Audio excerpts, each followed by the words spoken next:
ప్రజాప్రతినిధిగా జీవితకాలం గుర్తుండిపోయే ప్రభుత్వ విధానాన్ని సభలో ప్రకటన చేయడానికి తమరు అవకాశం ఇచ్చినందుకు మనస్ఫూర్తిగా తమరికి కృతజ్ఞతలు ధన్యవాదాలు తెలియజేస్తున్నా అధ్యక్ష బలహీన వర్గాలకు సంబంధించి ప్రధానంగా ఈ సమాజంలో వాళ్ళకి సంబంధించిన లెక్కలు కానీ వివరాలు కానీ లేకపోవడం వల్ల వాళ్ళ యొక్క వివరాల కోసం ఎన్నో రోజుల నుంచి చర్చ జరుగుతున్న సందర్భంలో ఈ సభలో ఈరోజు సామాజిక ఆర్థిక ఉపాధి విద్య రాజకీయ మరియు కుల సర్వే 2024 నివేదికను ప్రవేశపెట్టడానికి అవకాశం ఇచ్చినందుకు మనస్ఫూర్తిగా మీకు ధన్యవాదాలు. రాష్ట్రంలో సామాజిక ఆర్థిక విద్య ఉపాధి రాజకీయ మరియు కుల సర్వే సమగ్ర ఇంటింటి కుటుంబ సర్వే నిర్వహించాలనే ముఖ్య ఉద్దేశంతో మంత్రిమండలి ఫిబ్రవరి 4, 2024న తీసుకున్న నిర్ణయం ప్రకారం తెలంగాణ శాసనసభ ఫిబ్రవరి 16, 2024న క్రింది విధంగా తీర్మానించింది. వెనుకబడిన తరగతుల, షెడ్యూల్డ్ కులాల, షెడ్యూల్డ్ తెగల మరియు మిగతా బలహీన వర్గాలకు చెందిన ప్రజల అభ్యున్నతి నిమిత్తం వివిధ సామాజిక ఆర్థిక విద్యాపరమైన ఉపాధి రాజకీయ అవకాశాల ప్రణాళికలను రూపొందించి అమలు పరిచేలా తెలంగాణ మంత్రివర్గము 4, 2024 తేదీన చేసిన సిఫార్సు మేరకు తెలంగాణ రాష్ట్రమంతటా సామాజిక ఆర్థిక విద్యాపరమైన ఉపాధి రాజకీయ కుల సర్వే కులగణన ఒక సమగ్ర ఇంటింటి కుటుంబ సర్వేను చేపట్టాలని సభ ఏకగ్రీవంగా తీర్మానించింది. ప్రభుత్వం జాగ్రత్తగా పరిశీలించిన తర్వాత రాష్ట్రంలోని వెనుకబడిన తరగతులు, షెడ్యూల్డ్ కులాలు, షెడ్యూల్డ్ తరగతుల ప్రజలు, రాష్ట్రంలోని ఇతర బలహీన వర్గాల స్థితిగతులను మెరుగుపరచడానికి వివిధ సామాజిక ఆర్థిక విద్యాపరమైన ఉపాధి రాజకీయ అవకాశాల కోసం ప్రణాళికను రూపొందించి అమలుపరచడం కోసం తెలంగాణ రాష్ట్రమంతటా సామాజిక ఆర్థిక విద్యా ఉపాధి రాజకీయ మరియు కుల సర్వే చేపట్టడం కోసం 10/10/2024 తేదీన GOMS నంబర్ 18ని జారీ చేసింది. అధ్యక్ష, ప్రభుత్వం 19/10/2024 తేదీన 122 క్యాబినెట్ A2 2024 మెమో ద్వారా సామాజిక విద్య ఆర్థిక ఉద్యోగ రాజకీయ మరియు కుల సర్వే నిర్వహణను పర్యవేక్షించేందుకు గౌరవ నీటిపారుదల మరియు CAD ఆహార మరియు పౌర సరఫరాల మంత్రివర్యులు శ్రీ N. ఉత్తమ్ కుమార్ రెడ్డి గారి అధ్యక్షతన కమిటీ ఏర్పాటు చేసింది. సర్వే నిర్వహించేందుకు ప్రణాళిక శాఖ నోడల్ విభాగంగా నియమించబడింది. సర్వే విధి విధానాలను అవగాహన చేసుకునేందుకు మరియు ఉత్తమ విధానాలను అవగాహన చేసుకునేందుకు ఇతర రాష్ట్రాలైన కర్ణాటక మరియు బీహార్లలో జరిగిన వివిధ సర్వేలను క్షుణ్ణంగా అధ్యయనం చేయడం జరిగింది. అధ్యక్ష, ఈ అధ్యయన ఫలితాలను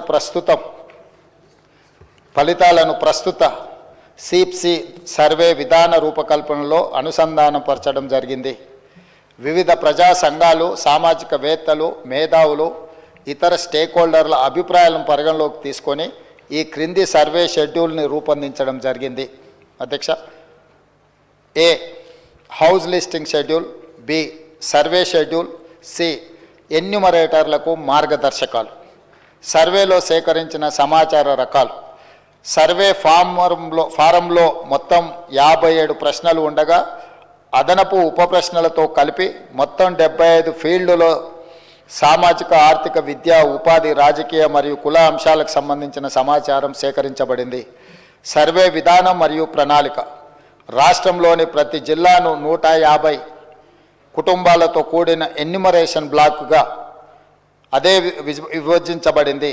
తద్వారా 94,261 ఎన్యూమరేషన్ బ్లాక్లను ఏర్పాటు చేయడం జరిగింది. ప్రతి ఎన్యూమరేషన్ బ్లాక్కి ఒక ఎన్యూమరేటర్ను మరియు ప్రతి 10 మంది ఎన్యూమరేటర్లకు పర్యవేక్షించడానికి ఒక సూపర్వైజర్ను నియమించడం జరిగింది.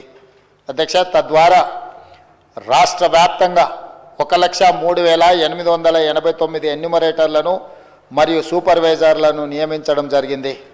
క్షేత్రస్థాయిలో సర్వే, సామాజిక ఆర్థిక ఉపాధి, విద్య, రాజకీయ మరియు కుల సర్వే 2024 నవంబర్ 6న హౌస్ లిస్టింగ్తో ప్రారంభమైంది. మొదటి దశలో హౌస్ లిస్టింగ్ 6 నవంబర్ నుండి 8 నవంబర్ 2024 వరకు 3 రోజుల పాటు నిర్వహించబడింది. అసలైన సర్వే 9 నవంబర్ 2024 నుండి గౌరవ తెలంగాణ గవర్నర్తో ప్రారంభమైంది. అధ్యక్ష, రాష్ట్రంలో సర్వే 6/11/2024న ప్రారంభమై 25/12/2024న పూర్తయింది. 50 రోజులు సర్వే ముగిసే సమయానికి మొత్తం సర్వే చేసిన కుటుంబాల సంఖ్య గ్రామీణ ప్రాంతాలలో 66,99,602 మరియు నగర ప్రాంతంలో 45,15,532 కాగా మొత్తం సర్వే చేసిన కుటుంబాల సంఖ్య 1,12,15,134. హౌస్ లిస్టింగ్ చేసిన మొత్తం 1,15,71,457 కుటుంబాలకు గాను 1,12,15,134గా ఉంది. ఇది సర్వే కవరేజ్ను 96.9% సూచిస్తుంది. ఇతర కారణాల వల్ల సర్వే చేయని కుటుంబాల మొత్తం సంఖ్య 3,56,229. ఎక్కువగా సర్వే చేయని కుటుంబాలు జిహెచ్ఎంసి మరియు ఇతర నగర ప్రాంతాలలో ఉన్నాయి.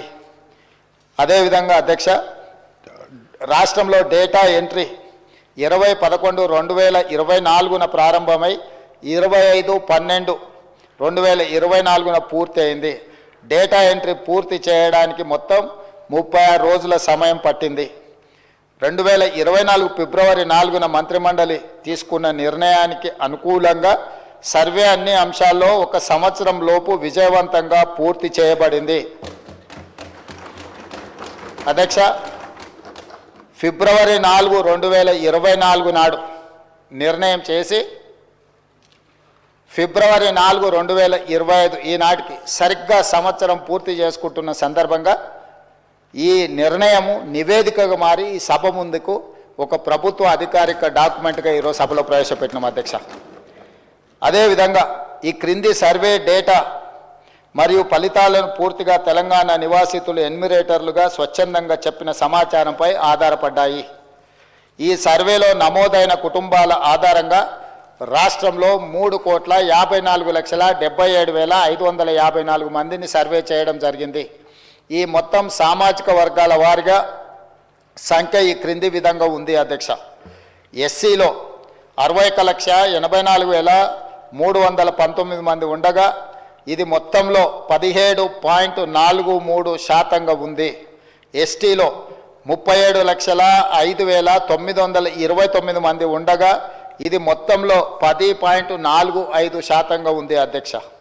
బీసీ ముస్లిం మైనారిటీ మినహా 1,64,09,179 ఉండగా ఇది మొత్తంలో 46.25% ఉంది అధ్యక్ష. ముస్లిం మైనారిటీలో బీసీలు 35,76,588 ఉండగా ఇది మొత్తంలో 10.08% ఉంది అధ్యక్ష. ముస్లిం మైనారిటీలో ఉన్న బీసీలను కలుపుకుంటే మన రాష్ట్రంలో మొత్తం బీసీలు 56.33% ఉంది అధ్యక్ష. రాష్ట్రంలో ఈరోజు ప్రభుత్వం అమలు చేస్తున్న బీసీ రిజర్వేషన్లు ABCDE ఈ అన్ని గ్రూప్లలో 56.33% ఈరోజు బీసీ జనాభా ఉన్నదని చెప్పి నివేదిక మనకు తెలుపుతున్నది అధ్యక్ష. ముస్లిం మైనారిటీలో ఓసీలు 8,80,424 ఉండగా ఇది మొత్తంలో 2.48% ఉంది. ముస్లిం మైనారిటీలో మొత్తం 44,57,012 మంది ఉండగా ఈ మొత్తంలో 12.56% మైనారిటీ జనాభా ఉంది అధ్యక్ష. ఓసీలు 47,21,115 ముస్లిం మైనారిటీలు మినహా ఉండగా ఇది మొత్తంలో 13.31% ఉంది అధ్యక్ష. ఓసీలో ఉన్న ముస్లిం మైనారిటీలను కలుపుకుంటే మొత్తం ఓసీలు 56,01,539 మంది ఉండగా ఇది మొత్తంలో 15.79% ఉంది అధ్యక్ష. ఈ సర్వే ద్వారా సేకరించిన డేటా షెడ్యూల్డ్ కులాలు, షెడ్యూల్డ్ తెగలు, వెనుకబడిన తరగతులు మరియు రాష్ట్రంలో ఇతర బలహీన వర్గాల సంక్షేమానికి విధానాలను రూపకల్పన చేయడానికి ప్రభుత్వం ఉపయోగిస్తుంది. ఈ చర్య సమానత వృద్ధి పట్ల ప్రభుత్వ నిబద్ధతను మరియు తెలంగాణ ప్రజల భిన్న అవసరాలను తీర్చే పద్ధతిని ప్రతిబింబిస్తుంది. ఇది డేటా ఆధారిత సమగ్రత మరియు పారదర్శకత ప్రాతిపదిక నడిచే పాలనకు నూతన దశ ప్రారంభాన్ని సూచిస్తుంది అధ్యక్ష.